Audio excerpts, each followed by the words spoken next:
मैंने कहा एकदम बढ़िया होता है। आप बिल्कुल सही बोल रहे हैं। दुर्दशा है। तो ये किसके कारण है? मन। मन में अगर ये गोबर ना भरा होता तो इतने दुर्गति नहीं होती। और मन के गोबर से प्रभावित लोगों का हाल जो हो रहा है वो आज समाज में दिखाई दे रहा है। और अगर हृदय से संचालित है मानव, तो हृदय हमेशा वर्तमान का ज्ञान देता है। आप समझ लीजिए बात। वर्तमान के आज का, अभी का, इसी क्षण का ज्ञान हमको हृदय से मिलता है। और आज के ज्ञान के लिए, आज को जीवन जीने के लिए हमें आज का ही ज्ञान चाहिए। पहले वाले ज्ञान से तो नहीं चलने का आज का जीवन। अब आप आज की मर्सिडीज खरीद लो और स्टीम इंजन वाला उसमें इंजन रख लो तो चल जाएगी गाड़ी क्या? भाई गाड़ी तो मर्सिडीज आज की हो गई, हाइब्रिड कार हो गई। और आप इंजन उठा लाए पुराने जमाने वाला, 50 साल पहले वाला इंजन उसमें रख दो, चल जाएगी क्या? अगर एक बार को चल भी गई तो वर्तमान समय में जितनी उस गाड़ी में फैसिलिटीज हैं, उसका उसका जो एक रेपो है, उसका जो एक, क्या कहना चाहिए, सपोर्ट सिस्टम है, वो तो इंजन से नहीं हो पाएगा। आज के जितने फीचर्स हैं गाड़ियों के, फैसिलिटीज हैं, उनके लिए एडवांस टेक्नोलॉजी के इंजन हैं। तो जिस प्रकार से पुराने इंजन से नए मॉडल नहीं संचालित हो सकते, इसी प्रकार से भूतकाल के ज्ञान से वर्तमान काल संचालित नहीं होता। इसके लिए आज का और अभी का ज्ञान चाहिए। और अभी का ज्ञान के लिए ये सारा ज्ञान हमें हृदय से ही मिलेगा। हर पल मिलेगा। आपको हृदय में रहना होगा, हर पल का ज्ञान मिलेगा। और इसकी एक विशेषता है, जो हृदय से मिले ज्ञान से अपने जीवन को चलाएगा, उसके चेहरे पे ना तो कोई उदासी होगी, ना कोई अफसोस होगा, ना कोई पछतावा होगा, ना कोई दुख होगा, ना कोई पीड़ा होगी। ये इसकी विशेषता है। भूतकाल के ज्ञान से जो भी चलेगा वो फंसा ही रहेगा किसी ना किसी चक्कर में। वो कभी सुखी तो नहीं रह सकता। ये बात तो तय है। कुछ ना कुछ झंझट उसकी जिंदगी में लगा रहेगा। कोई ना कोई फियर। देखिए, फियर जो आता है, फियर, डर, भय, इसका एक ही कारण है। भूतकाल के ज्ञान के कारण फियर आ रहा है। हृदय से मिला ज्ञान आपको भय भी नहीं देता, बल्कि निर्भय बनाता है, आपको ताकतवर बनाता है। आत्मविश्वास से लबरेज रहते हैं आप। छलकता है आत्मविश्वास आपके चेहरे से। लेकिन जैसे ही भूतकाल में फंसते हो, भयभीत हो जाते हो। आशंकाएं, शंकाएं यूजलेस तरीके से आपकी चेतना को घेरे रहती हैं और आपको इतनी पीड़ा देती हैं, इतनी पीड़ा देती हैं, हर समय डरे ही रहते हो। तो सबसे बढ़िया तरीका है ग्रो करने का, हृदय में रहो, हृदय में रहो। और मन को समर्पित कर दो श्री माता जी के श्री चरणों में। समस्या खत्म, फिनिश। और निर्भय होकर आनंद लो इस जीवन का। उन्होंने तो पता नहीं कितना प्रकार का आनंद देना है आपको। अब भूतकाल से चिपके होने के कारण हम वो ज्ञान, हम आनंद नहीं ले पा रहे उस चीज का। नष्ट करे दे रहे हैं, उनके दिए को खराब करे दे रहे हैं। भगवान भी बड़े सोचते हैं, यार ये तो मैं इसे हर चीज देना चाहता हूं पर ये लेना ही नहीं चाहता। क्योंकि वो तो वर्तमान में देते हैं और हम भूतकाल में रहते हैं, किन्हीं चीजों में, इन्हीं में, उनमें, उनमें, फला फला फला। आप किसी शादी ब्याह में जाओ, किसी मृत्यु के काल में जाओ, मृत्यु के समय पे जाओ, सबको आपस में यही कहते सुनते पाओगे, अब ये होगा, इसके बाद ये होना है, ये होना था, ये नहीं हुआ, ये होना चाहिए था, वो नहीं हुआ। यही सुना होगा ना आपने। अरे वर्तमान में क्या होना है उसकी किसी को परवाह नहीं है। वो ही होना है वो होना है, इससे क्या फायदा हुआ। मैंने बताया नहीं एक बार आपको कि वो किसी की तेहरावी पे, हमारे यहाँ इधर आपके यहाँ भी होता होगा, हर बार गरुड़ पुराण होगा, गरुड़ पुराण ही सुनाया जाएगा हर बार हर बार। और जो लोग बुजुर्ग हो जाते हैं अक्सर वो कई तेहरावियों में जा चुके होते हैं, और वो बस वो कह रहे हो अच्छा अब गरुड़ पुराण शुरू होने वाला है, वो सुन सुन के पक गए। लेकिन नहीं, उन्हें भी फर्क नहीं पड़ रहा। नहीं नहीं, अगर कोई गरुड़ पुराण नहीं करेगा वो ही टोक देंगे, अरे अरे रुको, गरुड़ पुराण नहीं हुआ। 51। मुझे लगा कि मैं तो दिख रहा हूं अपने आप को, पर बाकी को नहीं दिख रहा, कहीं मैं मृत तो नहीं हो गया।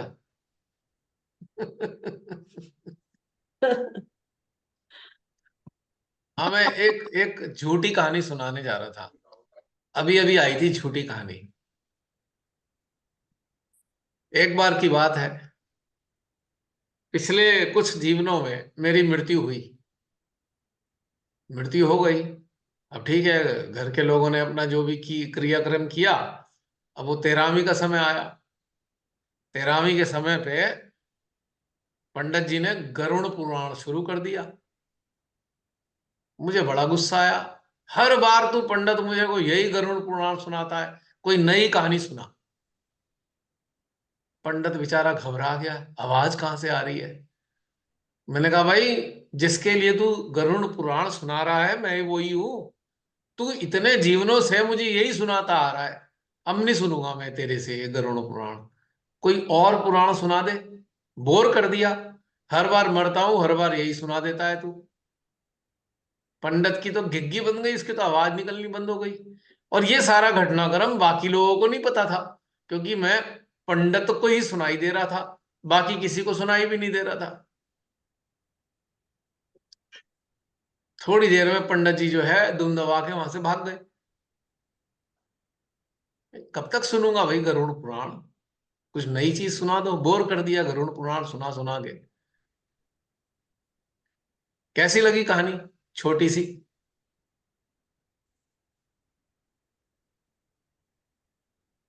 मतलब आप ऐसा कर सकते हो।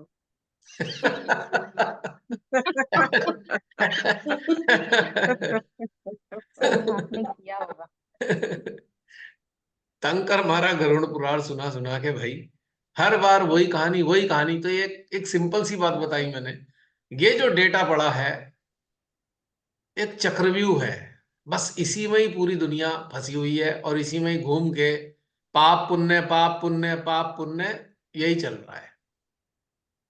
यानी कि पुण्य हो गया, हमने इसके अनुकूल कर दिया, पाप हो गया इसके विपरीत कर दिया, पूरी दुनिया में इसके अलावा कुछ नहीं। मुझे एक चीज समझ में आई, इधर बीच जो बहुत सारी चीजें हुई, किसी के आत्मा को कष्ट दे दिया वो पाप हो गया, अपने मन के अहंकार में आके कुछ कर दिया वो पाप हो गया, और पुण्य है कि किसी को मतलब एक सुकून दे दिया वो पुण्य हो गया। उसके अलावा मुझे समझ नहीं आ रहा और कोई पाप और पुण्य, बिना बताए बिना बात के कोई कष्ट दे रहा है, तो मेरे को ये समझ में आया। कितनी अच्छी बात करी जसलीन, धन्य है तुम्हारी चेतना जो इस बात को समझ पाई है।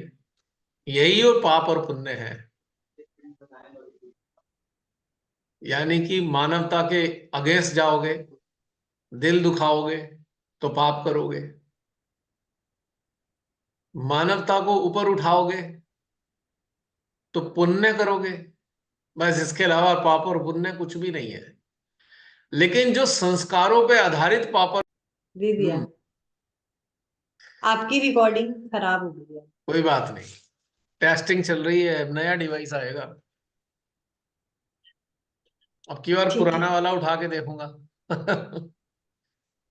तो ये जो पाप और पुण्य है, इसी में ही मानव उलझा हुआ है, और पूरा का पूरा समय इन्हीं चीजों में व्यर्थ हो जाता है। तो इस चीज को हटाना होगा। इस साइकिल से हटाकर अपने हृदय में उतर जाओ, हृदय में रहना शुरू कर दो। तो ये झंझट पाप पुण्य का खत्म, फिनिश। क्योंकि यहां ना पाप होता है ना पुण्य होता है, यहां केवल आनंद होता है। आप गिवर होते हो, आप गिवर होते हो तो आपको केवल और केवल प्रेम ही मिलता है। गिवर को कोई हेट रेट तो नहीं दे सकता, प्रेम ही देता है ना। आपने किसी को भूखे को रोटी खिलाई तो क्या कहता है वो? भगवान तेरा भला करे, दुआएं मिलती हैं। उसकी अंदर से अंतरात्मा उसको दुआएं देती है, आपको प्रेम देती है। तो यही असली चीज समझनी है कि भूखा कौन भूखा? कोई रोटी का भूखा है, कोई सांत्वना का भूखा है, कोई हीन भावना से ग्रसित है, अंदर से उठाने वाला है। कोई भूखा है कि कोई अंदर से उठा दे, मैं अपने ही अंदर गिरा हुआ हूं। कितने प्रकार की ये चीजें हैं जो आप दे सकते हो किसी को। और रोगी है वो तो है ही, हमारी बहन को पता ही है कितनी दुर्दशा में रोगी आते हैं, पूरी जी जान से लगाकर। जब उन्हें गोली दे देता है ना डॉक्टर, जिससे उसका दर्द तुरंत दूर हो जाए, डॉक्टर को पता है ये बस 10-12 घंटे का असर है, दूसरी गोली खाएगा तब दर्द दूर होगा। लेकिन वो जो 10-12 घंटे का दर्द खत्म होता है, उसमें भी उसका हृदय डॉक्टर को दुआएं ही देता है। तो ये कुल मिला के जो संसार है, जो सुंदर रहता है संसार, ये केवल गिविंग पे है सुंदर संसार। वरना अगर पाने की लालसा है तो यही संसार नरक है, नरक। और गिविंग गिविंग पे आधारित है तो यही संसार स्वर्ग है। तो यही असली स्वर्ग और नरक की परिभाषा है।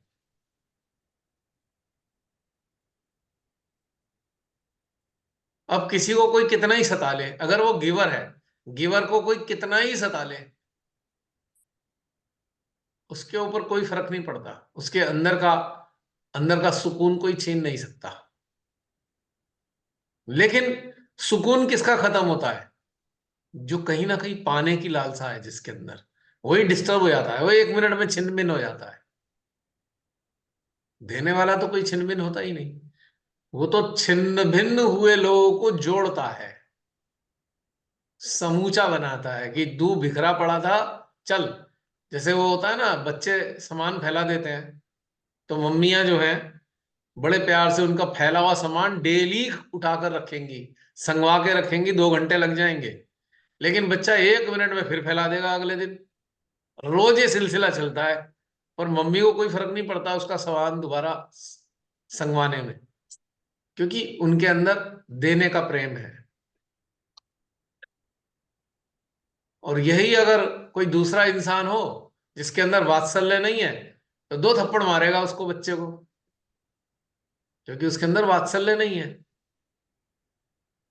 उसके अंदर कहीं ना कहीं गिविंग की कमी है, तो थप्पड़ मारने को चलता है, पीटने को चलता है, बहुत बुरी तरह डांट देगा वो उसको, क्योंकि उसके अंदर गिविंग नहीं है, गिविंग वाला फीलिंग नहीं है। इरिटेट हो जाएगा, चिड़चिड़ा जाएगा, रिटेलिएट करेगा। वो सारे वही कैटेगरी के लोग हैं जिनमें गिविंग में डेफिशिएंसी है, गिविंग की कमी है। और गिविंग की कमी को पूरा होते ही उनके अंदर शांति छा जाएगी, क्योंकि गिविंग आपको भर देती है आपके हृदय को आनंद से, एकदम आनंदित हो जाता है। तो सारा का सारा निचोड़ आता है कि हम अपने मन को समर्पित कर दें। Surrender your mind into lotus feet. और लोटस फीट समझ में नहीं आ रहे तो अपनी आत्मा को ही समर्पित कर दो। लो मन, लो है मेरी आत्मा, मैं तेरे को अपना मन समर्पित करता हूं। तूने मुझे अच्छा, ज्ञान दिया है। मेरे जी को एक मन में वो आ रहा था जी जी कि जैसे अब मैंने सोच लिया कि मैंने मन को समर्पित करना है, जी। तो अब मैं प्रैक्टिकली करूं क्या? क्या करूं कि मेरा मन जो है वो समर्पित हो जाए? अब मैंने बहुत डिसीजन ले लिया कि मैं अब मन को समर्पित करना है, लेकिन मेरे को ये समझ नहीं आ रहा मैं करूं क्या। इसी में आपका आंसर छुपा है। आप ये समझना छोड़ दो कि समर्पित क्या करना है। अभी आपके अंदर क्वेश्चन आया ना, मैं क्या समझूं, क्योंकि अभी आप समझना ही मन से चाह रहे हो। हृदय में आते ही 1 सेकंड में समझ में आ जाएगा क्या करना है। मैं तो एक उदाहरण दिया है अभी, क्योंकि हम समर्पण को मन से समझने का प्रयास कर रहे हैं, क्योंकि मन टेक्निकलिटीज पे टिका हुआ है हमारा। ये करें ये करें ये करें, ये समर्पित हो गया, ऐसा माना। उसका भी बताऊंगा मैं अभी सरनजीत जी, उसका भी बताऊंगा, लेकिन पहले मैं इस चीज में आ रहा हूं। क्योंकि हम मन से प्रयास कर रहे हैं तो इसलिए समर्पित नहीं हो पा रहा है। अब इसका इसका एक सबसे सरल चीज क्या है, अभी आपने क्वेश्चन किया है, प्रैक्टिकली करेंगे सभी अभी अभी। एक प्रैक्टिकल एक एक्सरसाइज करेंगे। अपने मन को हम सब अपने हृदय में टिका देंगे। हम कोई क्वेश्चन नहीं करेंगे, बस अपने मन को हृदय में टिका देते हैं बस। जैसे खूंटी पे कपड़ा टांग देते हैं ना, तो अपने मन को हम हृदय रूपी बॉक्स के अंदर रख देते हैं। कुछ नहीं क्वेश्चन करते।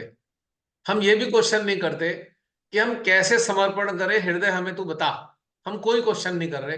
हम बिल्कुल साइलेंट होकर अपने मन को हृदय में टिका देते हैं।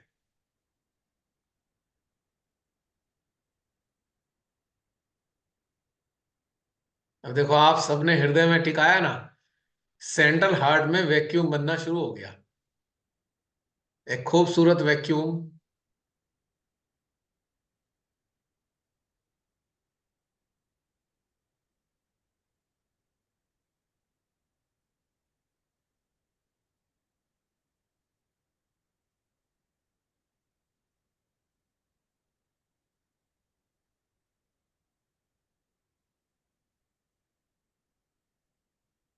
और इस हृदय में बनते वैक्यूम के साथ हमारे अंतःकरण में अथाह शांति प्रकट हो रही है। अथाह शांति।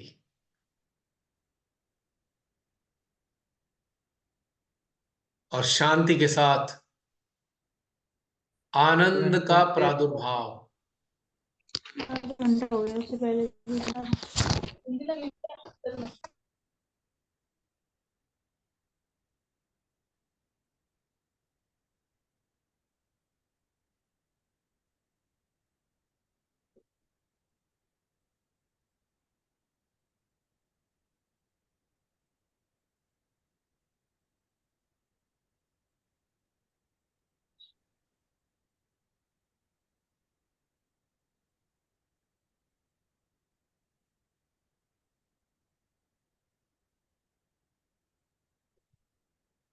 सरनजीत जी, मन का अस्तित्व कहीं नजर आ रहा है अब?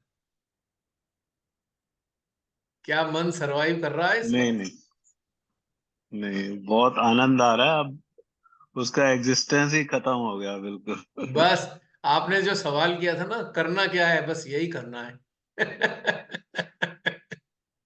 प्रैक्टिकली आपने महसूस किया कि मर्ज कर दो, खत्म। अब एक प्रश्न उठेगा, भाई कोई समस्या है उसमें क्या करें? उसमें भी यही करें। अंदर से ही आपको प्रेरणा मिलेगी, भैया ये कर लो, खत्म। अब हम मन के ऑप्शंस में चले जाते हैं। कोई प्रॉब्लम आई, we start scrolling the options of our mind, और हम एंटेंगल होते चले जाते हैं, होते चले जाते हैं, होते चले जाते हैं, होते चले जाते हैं। जैसे मकड़ी के जाल के अंदर कीड़ा फंस जाता है ना, ऐसे ही हमारी चेतना फंस जाती है। उन सारे एक्सरसाइज की जगह हम केवल शांत होकर अपने मन को हृदय में टिका दें तो बस सब ठहराव आ गया। अभी भी देखिए कितना सेंट्रल हार्ट में वैक्यूम बन रहा है, कंटिन्यूअस वैक्यूम। ये पावर कितनी लाइव है ना, तत्क्षण ये शक्ति अपने आप को मैनिफेस्ट करने लगती है। हृदयेश्वरी, ये वैक्यूम उनका मैनिफेस्टेशन है, हृदयेश्वरी का।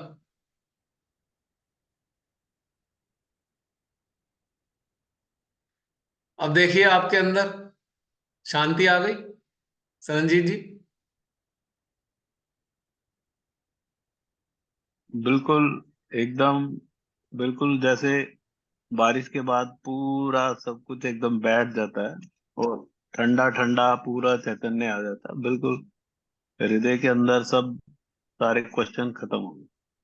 बस यही जीवन का सार है कि अगर हम ऐसी अवस्था में अपने आप को स्थापित करने के लिए अपने आप को तैयार रखें तो कोई समस्या लगती ही नहीं। कोई समस्या, समस्या तो तब है जब हम मन में हैं। अगर हृदय में है तो कोई समस्या है ही नहीं, क्योंकि आप हृदय में रहेंगे। आपसे कोई कितना ही लड़ने का प्रयास करे, आप लड़ ही नहीं पाओगे, क्योंकि लड़ता हमेशा मन है, हृदय तो कभी लड़ता ही नहीं।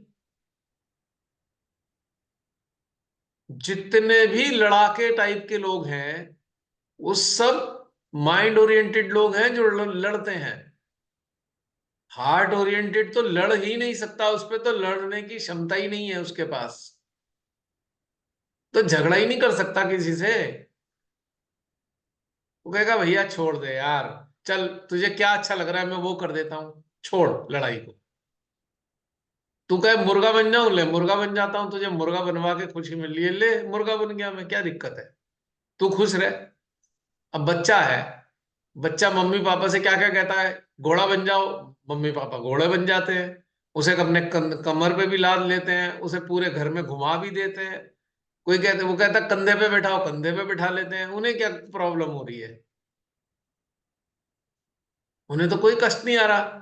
वो ये नहीं कहने का पापा मैंने सूट और टाई लगा रखी है, तू मुझे घोड़ा बनूंगा नहीं। वो कहेगा अच्छा कोई बात नहीं, नए जूते पहन रखे होंगे, नया सूट पहन रखा होगा, तब भी घोड़ा बन जाएगा कि बैठ जा।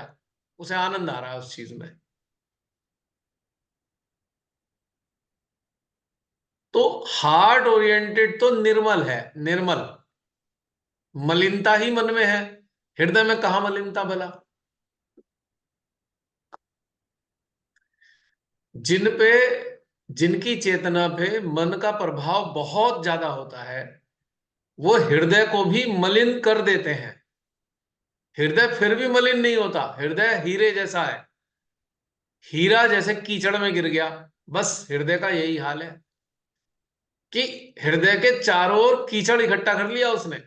मन से प्रभावित मानव भावनाओं से आच्छादित है, और भावनाएं ही वो मलिनता है, वो कीचड़ है जो हृदय के चारों ओर छा जाता है।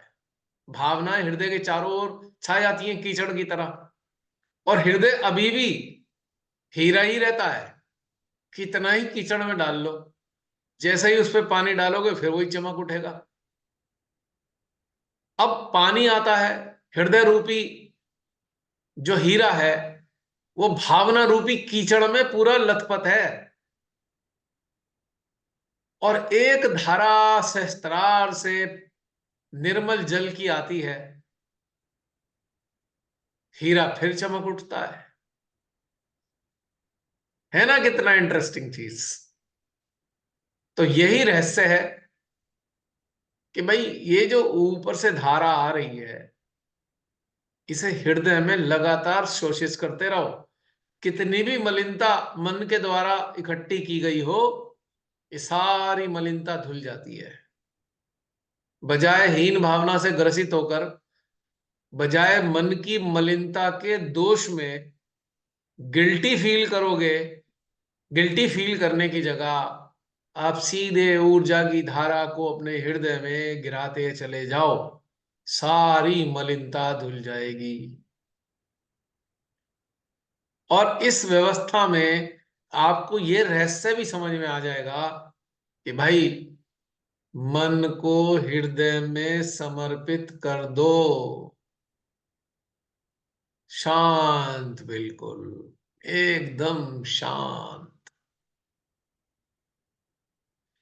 आप किसी पहाड़ की झील को देखिए।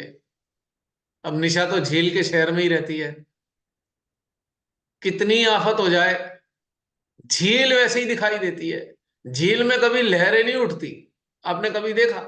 समुद्र में लहरें हैं पर झील में लहरें नहीं है। झील की अगर हल्की फुल्की लहर होगी तो बस जरा सी हल्की सी ऐसे ही झिलमिल झिलमिल जैसी जो है लहर होगी उसकी। हाँ, सुनामी अगर आएगी, भूकंप आएगा तो झील भी हिलेगी, भूकंप में ही झील हिलेगी। लेकिन आंधी तूफान का आंधियों से झील नहीं हिलती, वो बिल्कुल शांत रहती है कितना ही तूफान आ जाए। तो ऐसे ही हृदय रूपी झील, हृदय रूपी जो है समुंदर, ये एकदम शांत है। संसार की आंधियां कितनी आ जाएं, वे हृदय रूपी सागर, हृदय रूपी झील पर कोई प्रभाव ही नहीं पड़ता, कोई प्रभाव नहीं पड़ता।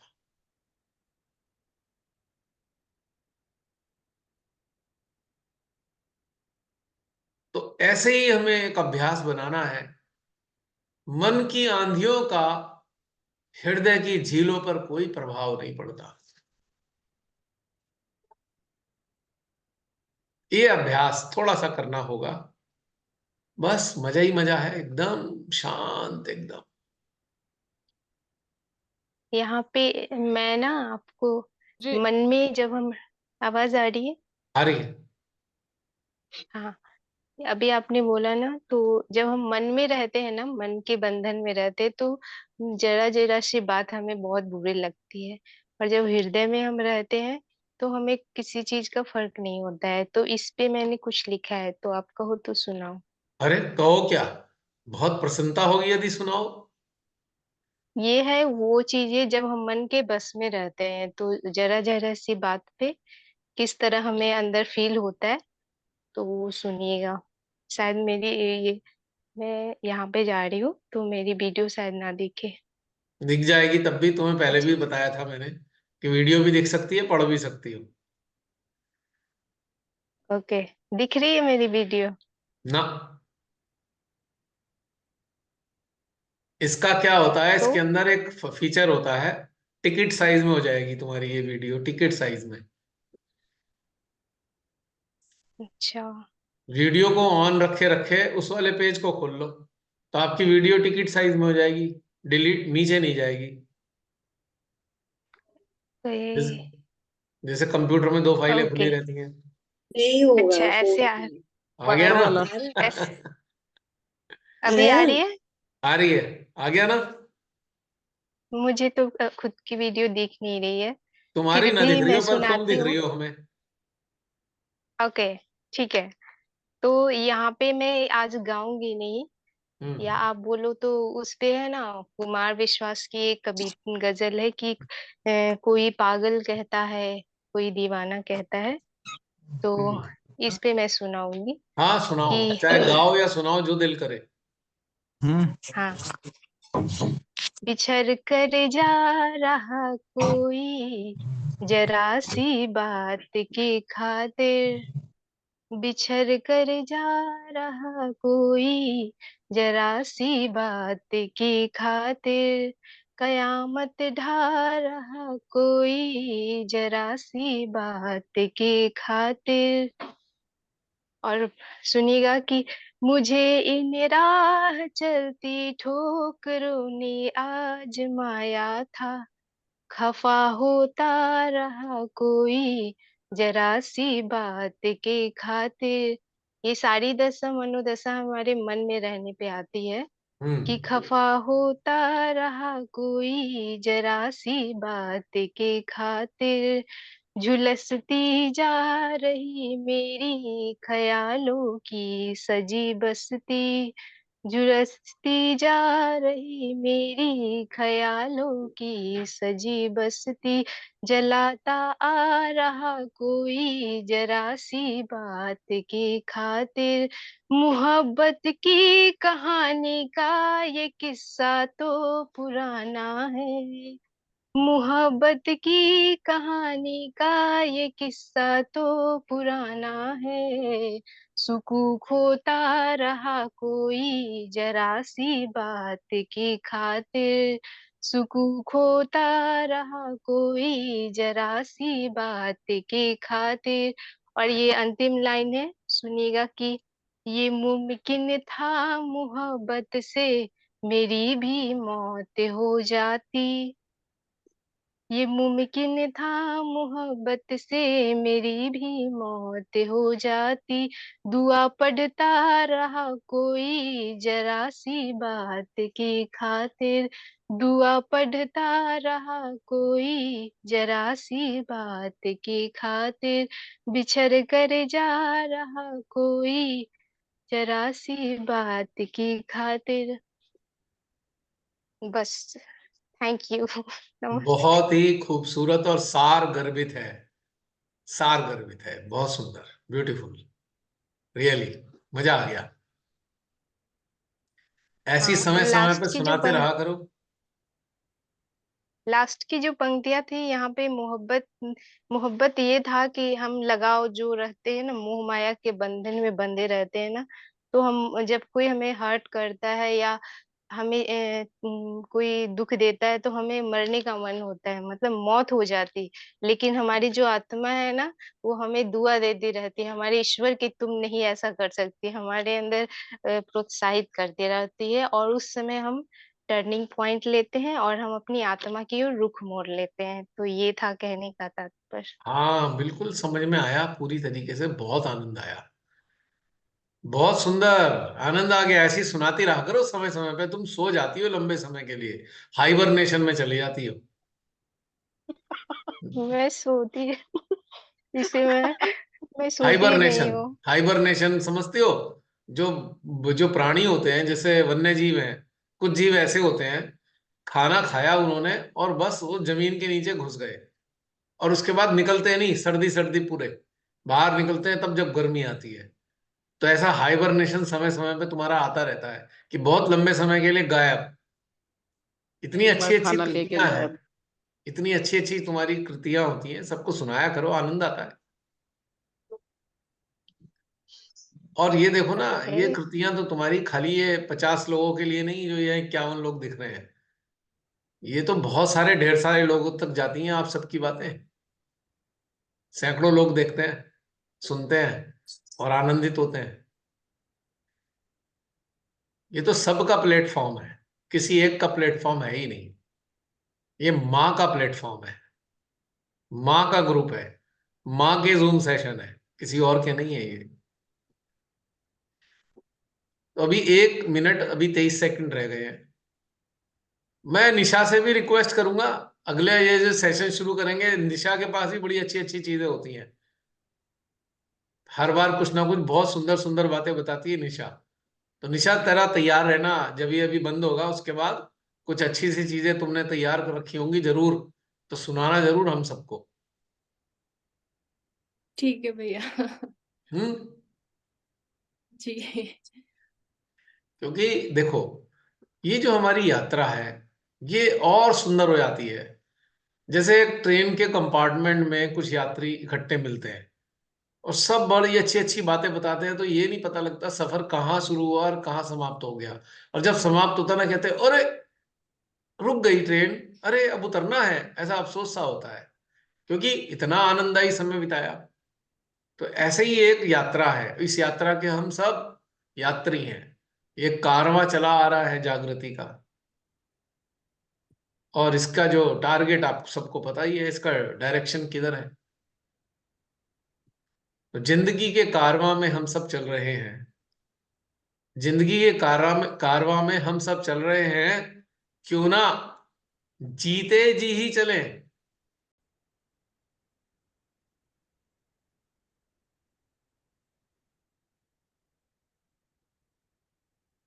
हम्म।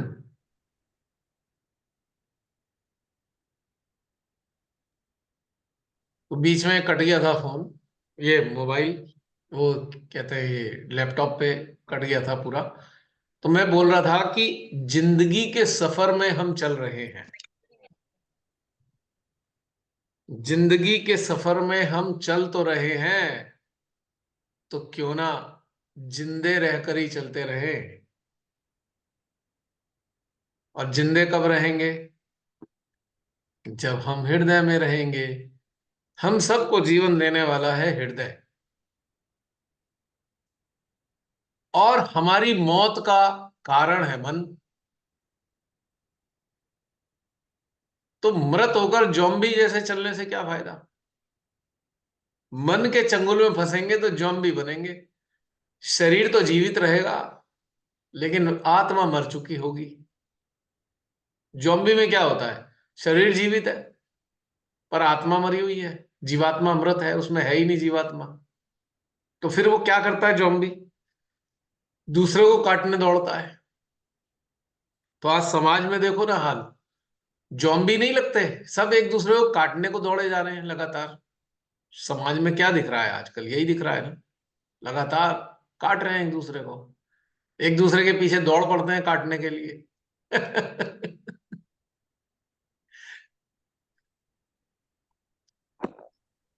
तो आप ये देखो कि दूर हृदय से संचालित लोग कोशिश करते हैं ना, कोई मन वाला ना आए। भैया मन वाला काट खाता है एकदम, कटकना होता है मन वाला। मन से प्रभावित तो कटकना है एकदम, तुरंत काट खाएगा, किसी ना किसी चीज को लेकर काट खाएगा एकदम से। तो हृदय से संचालित लोग थोड़ा बचते हैं, भाई थोड़ा दूर रहो, इससे कटकना है ये। पर बहुतायत में क्या हालत है? सब कटकने हो गए, एक दूसरे को काटे जा रहे हैं लगातार। तो ये स्थिति दुर्गति वाली है। तो निशा आ गई?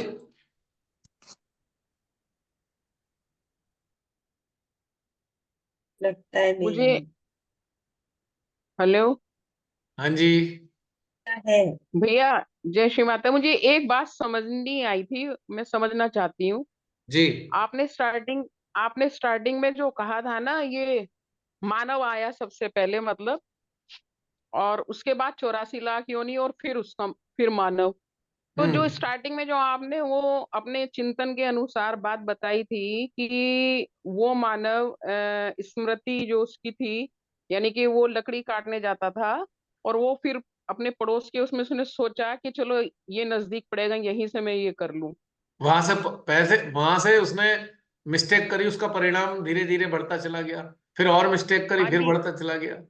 तो मैं ये समझ नहीं आई चीज, मैं समझना चाहती हूँ कि वो जो उसके अंदर भाव आया कि भाई मैं यहाँ से ये कर लूं, और इसी तरह से धीरे धीरे धीरे शनै शनै वो मतलब गलतियां होती चली गई।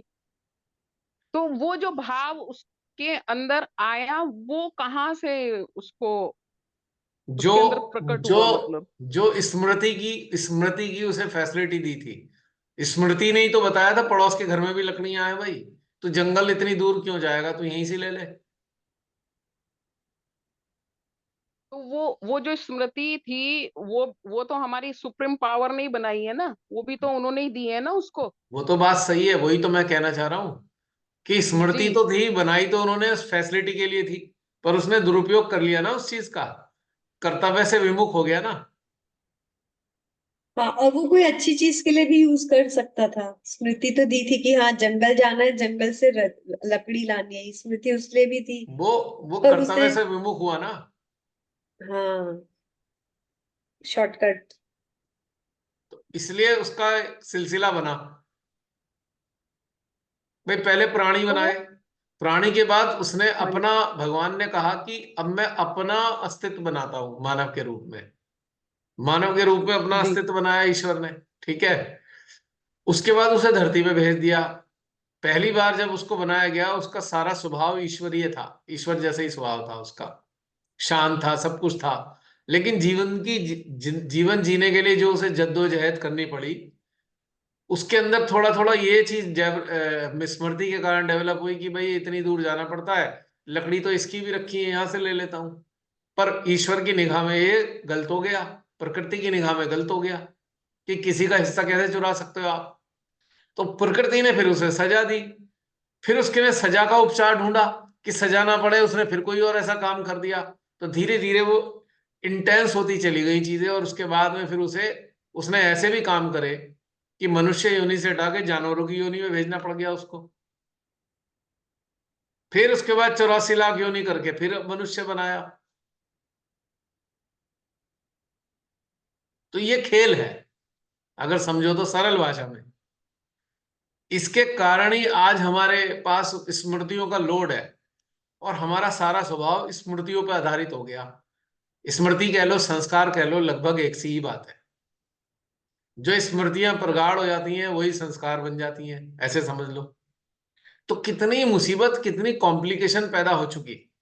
तो अब जब भगवान ने देखा है ये तो मनुष्य है, तो मेरा अपना अंश था, ये तो बिल्कुल नष्ट कर लेगा, ये अपने अंश को भी नष्ट कर लेगा।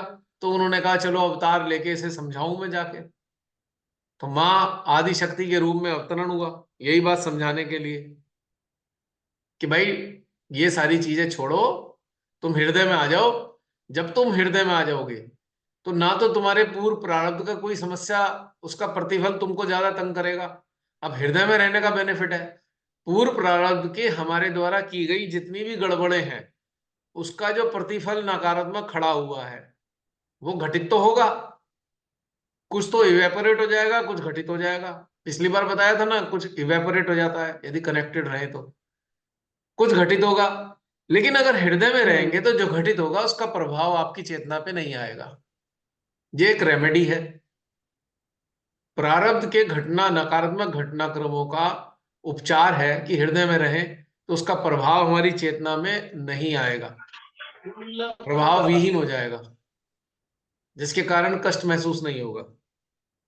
तो हृदय में स्वर्ग है और मन में नरक है, सीधी सारी कहानी। अब मन शब्द बना है, मन शब्द दो वर्ण से बना हुआ है, दो अल्फाबेट से बना है, मां और ना। मन का मतलब मां ना, जहां मां नहीं है वही मन है। मां ना, मां नहीं है। आप उस स्थिति में जा रहे हो जहां मां नहीं है, मां ना।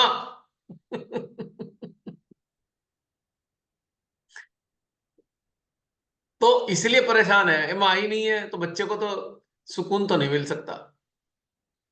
अब मां है, रोटी भी नहीं है, तकलीफ भी है, पर बच्चे को सुकून है। ठीक है, भूख लग रही है, उसे पता है कुछ ना कुछ इंतजाम कर देगी, लेकिन सुकून है कि मां है। तो मन में तो मां और ना, मां ही नहीं है मन में, तो वही परेशानी तो होगी। और हृदय, हरिदय, जहां हरि की दया है, हरि की दया का सागर है वो हृदय है। तो बताओ कहाँ रहने में मजा आएगा, कहाँ रहने से लाभ होगा? आप खुद ही समझ लो इस बात को। तो जिन विद्वानों ने शब्द बनाए, बड़ी गहरी बातें चिंतन करके ही शब्द बनाए इन्होंने ये। हम्म। हाँ, दया का वो हरिवंश राय जी ने ऐसे कहा ना, दया का उलट कर दो तो याद हो जाता है, हम्म। तो हरि की याद। हाँ, कुछ भी कर लो। मतलब कहने का मतलब यह है कि सीधा सच्चा, अब हम इस बात को समझ पाते हैं क्योंकि हम उस यात्रा पे चल रहे हैं, जिस यात्रा में जो अभ्यास हुआ। अब हम सरल बातों को अपने अंदर, इन सरल बातों को जो पहले से ही हमारे चारों तरफ थी, अब उनमें उतरने में आसानी हो पा रही है। पहले उतर नहीं सकते थे क्योंकि पल्ले ही नहीं पड़ता था कुछ भी। हम्म। अब हमारे सहजियों को समझ में आ जाएगा, मां ना, जहां मां नहीं है वही मन है। तो भाई इसमें नहीं रहेंगे हम तो उसमें रहेंगे जहां मां है। हैं? हाँ निशा, अब बताइए आप।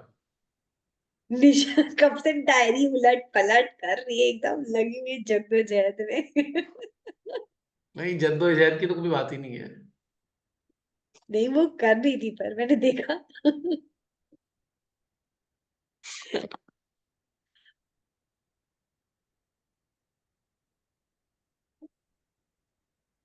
तुम म्यूट हो, निशा म्यूट हो तुम। हेलो। हाँ निशा, आवाज आ रही? आ गई। हाँ जी, आज जो मैंने सबसे पहले लिखा था वो सुनाती हूँ। लगभग हो गया इसे 6-7 महीना लिखे हुए। भाई वाह, भाई वाह। बताओ बताओ, ये तो हम सौभाग्यशाली हैं। नहीं, मैं सौभाग्यशाली हूँ कि मैं बोल पा रही हूँ। तुम भाग्यशाली हो और हम सौभाग्यशाली हैं जो सुन पा रहे हैं।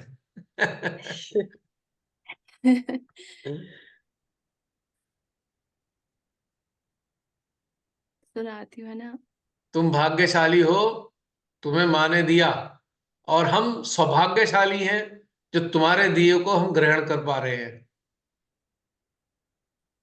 फिर ऐसे लगता है मैं हूँ भी इस लायक नहीं हूँ। अब ये तुम मन में घुस गई हो, मन से बाहर आओ। हाँ। भाई सब लोग एक दूसरे को टोकना जरूर, कोई अगर मन में एंटर कर जाए और पता लग जाए एक को कि भाई ये मन में घुस गया, रुक रुक रुक, अंदर गया मन में, बाहर निकल, तो थोड़ा टोक देना, थोड़ा अच्छा फायदा रहेगा आपस में। पर हृदय में रहने का एक फायदा है ना, मन से कुछ आ भी जाता है ना तो हृदय काउंसलिंग करके उसको तुरंत शांत कर देता है। शांत रहो, तुम्हारी जरूरत नहीं है। बिल्कुल सही बात है। हम्म। हम्म। उस दिन बारिश हो रही थी जब मैंने लिखा था ये, और तब भी अंदर आया था तो लिखा था।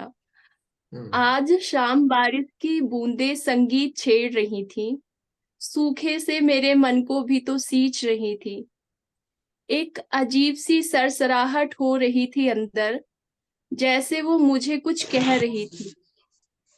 सुन भी रही थी मैं उस मधुर संगीत को, ढूंढ रही थी मैं अपने ही मनमीत को। वो मनमीत तो मेरे साथ ही था, बस पल भर की दूरी थी उसके और मेरे मिलने में। बारिश की बूंदों के संगीत से वो घट रही थी, पल पल जैसे मैं उसके करीब जा रही थी। वो मनमीत मेरी आत्मा, मैं उससे मिली तो वो मंद मंद मुस्कुरा रही थी, जैसे बेचैन वो भी थी मुझे मिलने को। अब तो ये दूरी हर लम्हा घटती जा रही थी। आंखें खोलकर या बंद करके भी मैं उसे और वो मुझे पहचान पा रही थी। बड़ा मधुर सा मिलन था मेरा और उसका। अब मैं और वो दोनों अलग हैं, ये भ्रम की दूरी भी मिटती जा रही थी। साथ में ही स्पष्टता भी तो आ रही थी। बड़ा सुकून था जब हम दोनों मिले, जीने में मजा आने लगा। जिंदगी बेदर्द लगती थी पहले, अब तो दर्द में भी मजा आने लगा। कितना अनोखा सुकून है अपने ही साथ रहने में, खुद को जानने में, खुद को समझने में। शुक्रिया उन बारिश की बूंदों का जिसने ये मधुर संगीत छेड़ा और मुझे मुझसे मिलाया, मैं और मेरी आत्मा। ये था इसका सार। बहुत बहुत बहुत सुंदर, ब्यूटीफुल। हम सब धन्य हैं जो इतने इतने आप सब साधक साधिकाओं के अंदर से जो प्रस्फुटित हो रहे हैं उद्गार, उनका सुनने का, उनको ग्रहण करने का मौका मिल रहा है, आनंद आ रहा है। वाह। और हमारे YouTube वाले भी धन्य हैं, उनको भी इनका आनंद आ रहा है। YouTube वाले भी आनंदित हो रहे हैं तुम सबकी बातों को सुनकर। बहुत बढ़िया। आज तो कुछ ऐसा नहीं लग रहा जैसे मुशायरा चल रहा हो।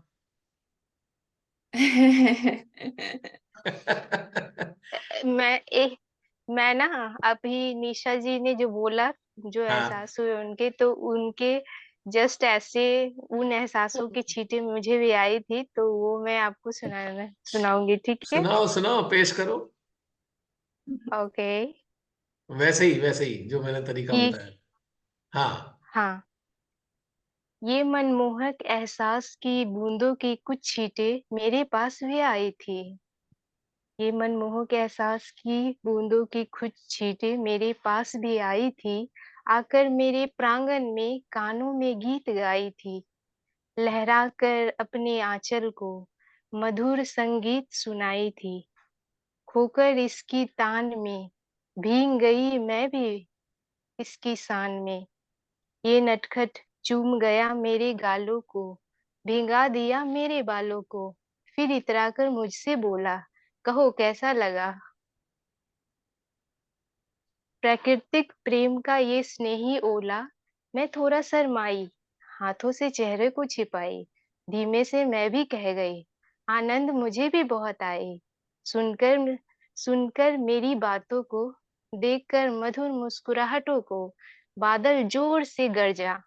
गरज गरज कर फिर झूम कर वो बरसा। लिप्त होकर उसकी हर एक बूंदों में हृदय भी चैतन आनंद से हर्षा। बस। बहुत बहुत बहुत सुंदर। आज तो आनंद की वर्षा हो रही है। सोख लो अपने शस्त्रार से, हृदय गदगद हो जाएगा पाकर इस अनुपम गिजा को। मन का कोना कोना खिल जाएगा, मन को मन होने का गिला ना होगा, मन को मन में रहने का शिकवा ना होगा। सब कुछ आज धुल जाएगा यदि वर्षा का कुछ पानी हमारे अंतर मन में भी आ जाएगा। ताजा ताजा, क्या बात नया नया। वाह क्या बात है। क्या बात ऑसम। है। और ये आपकी लाइन की है कि ये ताजगी तो आज सब पे छाएगी, वर्षा की बूंदें सब पे आएगी, सबके हृदय को आनंद पहुंचाकर आज सबके मन को हर्षाएगी। बिल्कुल। क्या बात। इस अनुपम वर्षा को वही ग्रहण कर पाएगा, इस अनुपम वर्षा को वही ग्रहण कर पाएगा जो स्वाति नक्षत्र के प्यासे पपीहे की तरह अपना सहस्त्रार खुला रख पाएगा। है ना? वाह सुंदर, वाह क्या बात है। बहुत सुंदर। बहुत सुंदर। नहले पे दहला हो रहा है। नहीं, खैर, ना तो नहला है ना दहला है, बस हृदय का एक आनंद का एक, समझ लीजिए, एक रेला है। हम्म। ना नहला है ना दहला है, ये तो आनंद का एक रेला है। अति सुंदर। वास्तव में एक आनंद का ऐसा घटनाक्रम तभी बनेगा हृदय में सबके, जब लोग मन मुक्त होंगे। मन मुक्त मानव एक टारगेट होना चाहिए साधक साधिकाओं का। मन मुक्त मानव। तो फिर समझ लीजिए सागर के, ये जो हृदय का सागर है, आनंद का सागर है, आपके हृदय में लगातार लहराता रहेगा, लहलाता रहेगा और आनंद देता रहेगा लगातार। मन एक भंवर है जिसमें फंस जाता है इंसान और डूब जाता है। तो ये एक इंटरेस्टिंग चीज है। प्रयास करना चाहिए किसी भी तरह, अगर प्रयास ही करना है तो मन मुक्त मानव होने का प्रयास करना है। बाकी किसी का प्रयास करके करना भी क्या है।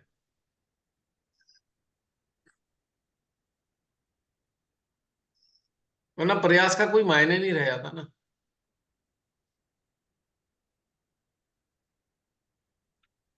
और किसी के अंदर कुछ आ रहा है?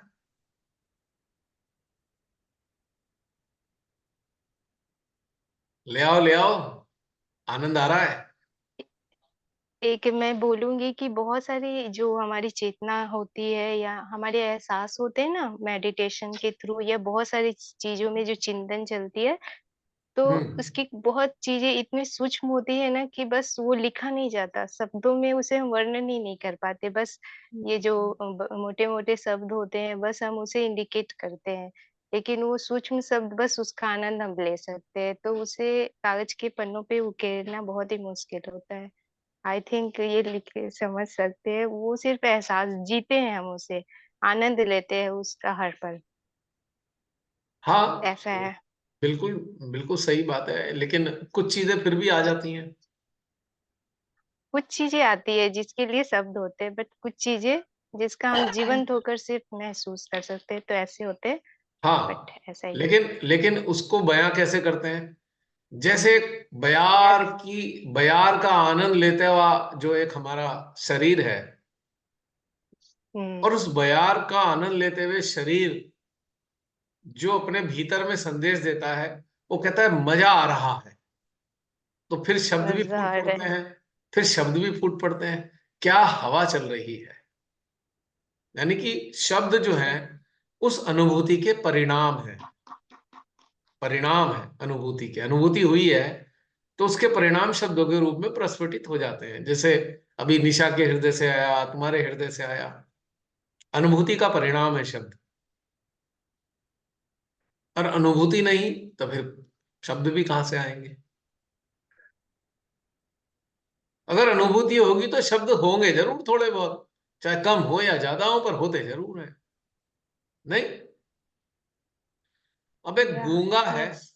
गूंगे ने कोई बहुत अच्छी चीज खा ली, बोल तो नहीं सकता, पर चेहरा तो बयां कर देगा कि बहुत मजा आ रहा है इसे। चेहरे के एक्सप्रेशन उसके दिख जाएंगे कि मजा आया कि खराब लगा। किसी ना किसी फॉर्म में एक्सप्रेस जरूर होता है। अब हम ईश्वरीय ऊर्जा के संपर्क में आते हैं, वो तो नहीं दिखाई दे रही, वो दिख नहीं रहा कहीं से, वो ऊर्जा अदृश्य है, दिख नहीं रही। पर संपर्क में आने के बाद उसकी प्रतिक्रिया हमारे हृदय में हुई, आनंद से भर गया। और जब हृदय आनंदित हुआ तो चेहरे से प्रकट भी हो रहा है आनंद। वो छुपा कैसे पाओगे उस चीज को? उस पर कैसे पर्दा डाल दोगे? आनंद तो दिखाई देता है कि आनंदित है या नहीं। तो सारा का सारा प्रयास अब उस स्थिति में रहने का करना चाहिए। और एक खास बात और है, उत्क्रांति तभी घटित हो सकती है यदि मानव की चेतना हृदय में रहेगी, तभी उत्क्रांति हो पाएगी।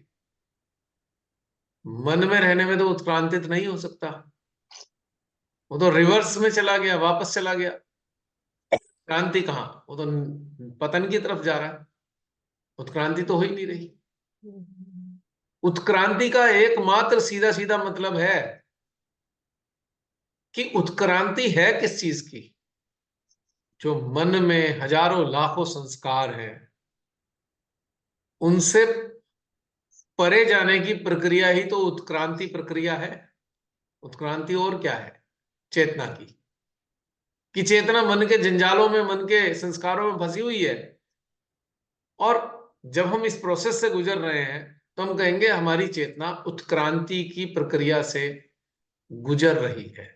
यानी कि संस्कारों के चंगुल से निकल निकल कर, एक से निकलती है, दूसरे में फंसती है, फिर निकलती है, फिर तीसरे में फंसती है, लेकिन वो निकल रही है। संस्कार तो फंस रहे हैं बार बार, लेकिन निकल भी रही है साथ में। तो हम कहेंगे उत्क्रांति की प्रक्रिया जारी है। एक बाह्य उत्क्रांति हुई अमीबा से मानव बनने की, एक उत्क्रांति भीतर में चल रही है जिसे मुक्त अवस्था की तरफ ले जा रही है। जो ये उत्क्रांति आपको मुक्त कर देगी, किससे मुक्त कर देगी? संस्कारों से मुक्त कर देगी।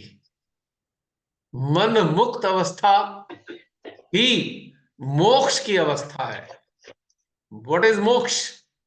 Freedom from mind, freedom from the existence of mind, freedom from the grip of mind, freedom from the dominance of mind। यही मोक्ष है, यही मुक्ति है। इसके अलावा मुक्ति का कोई मायने नहीं है। और जब मुक्त होगी चेतना तो निर्वाण हो पाएगा। निर्वाण मुक्ति के बाद का घटनाक्रम हो सकता है, पहले नहीं हो सकता निर्वाण। ये चेतना ही मुक्त नहीं है तो निर्वाण का मतलब क्या? निर्वाण का मतलब सीधा सच्चा आवागमन के बंधनों से मुक्त हो जाना। ऐच्छिक, फिर ऐच्छिक स्थिति है, जन्म ले तो भी इच्छा, नहीं ले तो भी इच्छा। कंपलसरी जन्म होगा तो बंधनों के कारण होगा मन के, निर्वाण होगा तो मन के बंधनों से मुक्ति के परिणाम स्वरूप होगा। निर्वाण आवागमन खत्म, जीरो हो गया।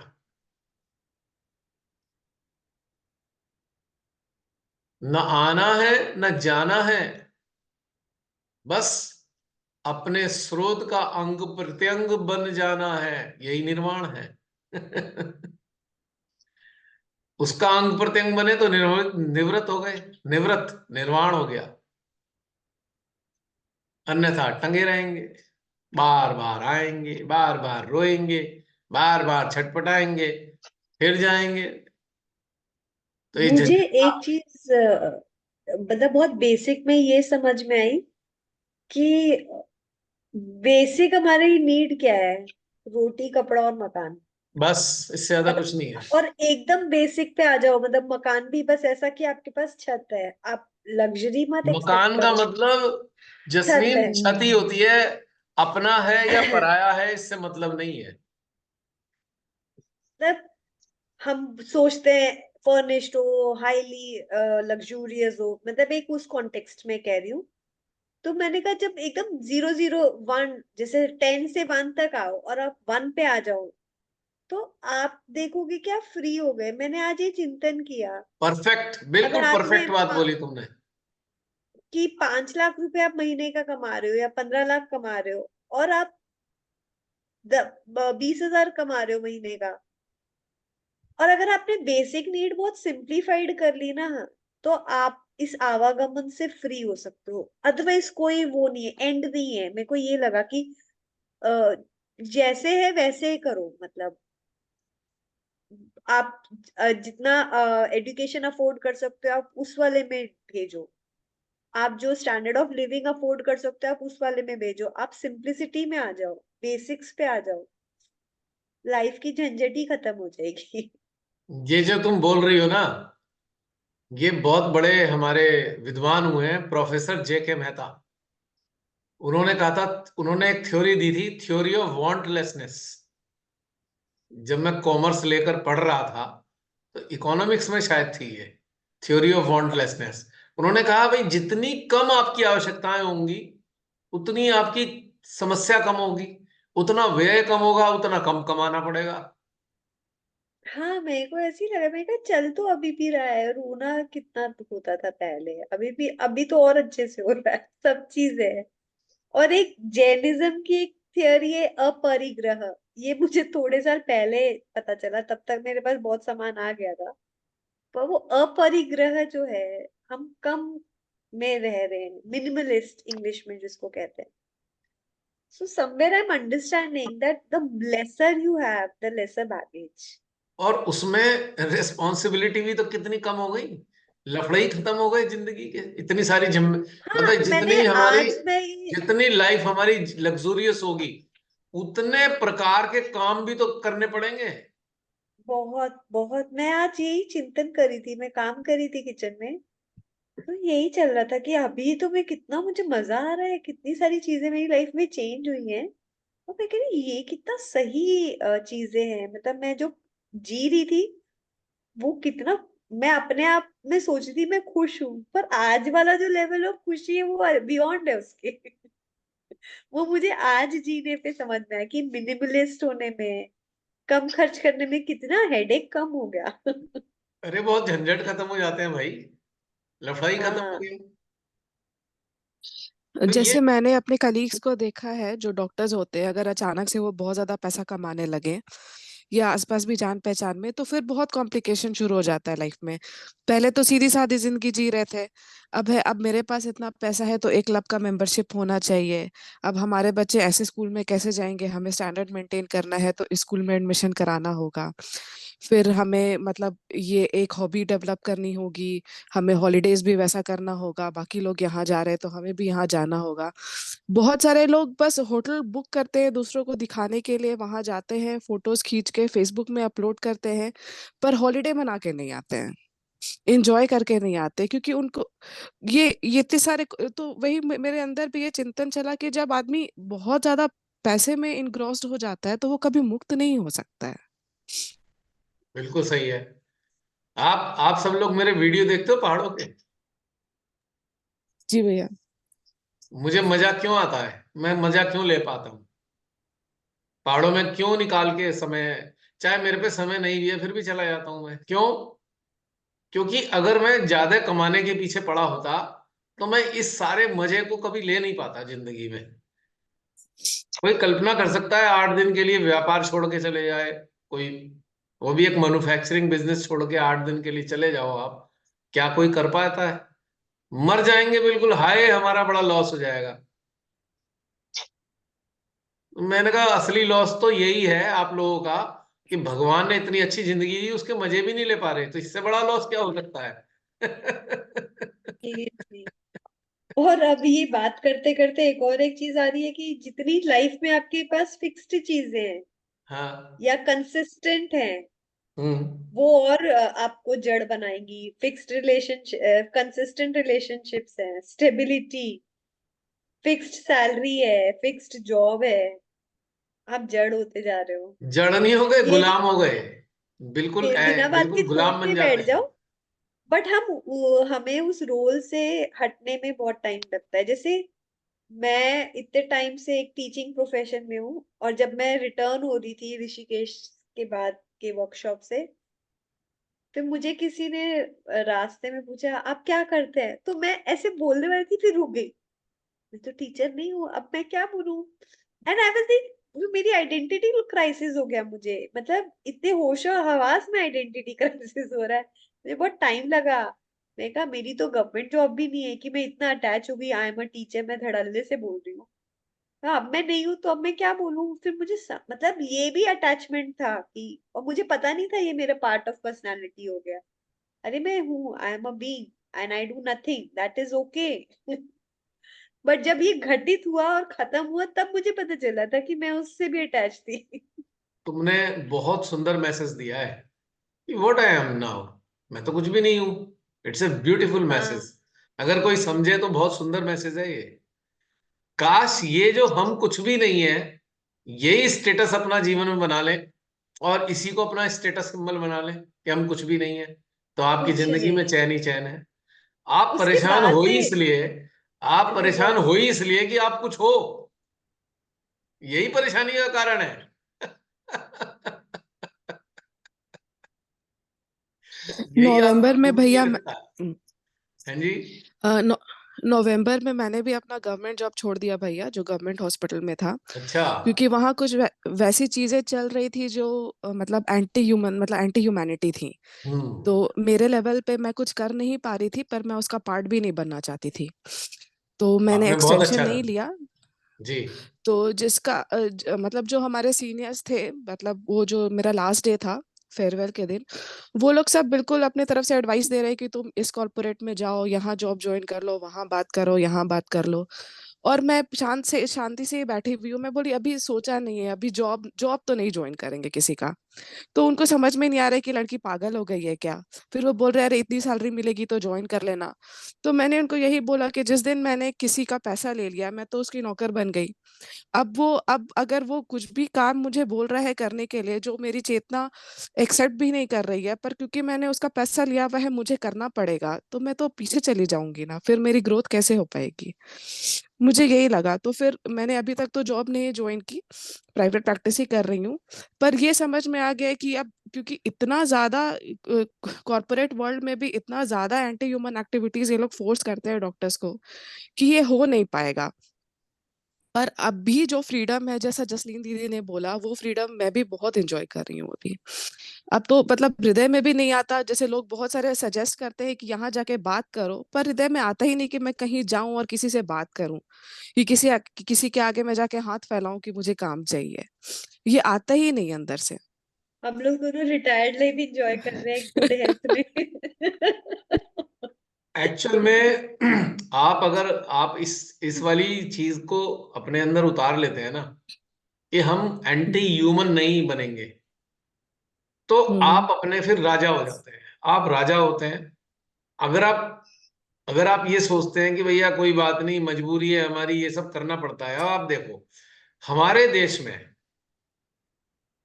हमारे देश की सत्ता पर एक बिल्कुल अनपढ़ गंवार आदमी काबिज है, एकदम अनपढ़, जिसे कोई तमीज नहीं है, कोई चीज का एहसास भी नहीं है इस चीज का कि चलता कैसे है देश, लेकिन वो चला क्यों पा रहा है कि उनके अंडर में जितने भी अधिकारी हैं वो गुलाम हो चुके, उन्हें अपनी अपनी चिंता है, अपनी आत्मा को मार मार के गुलाम हो गए।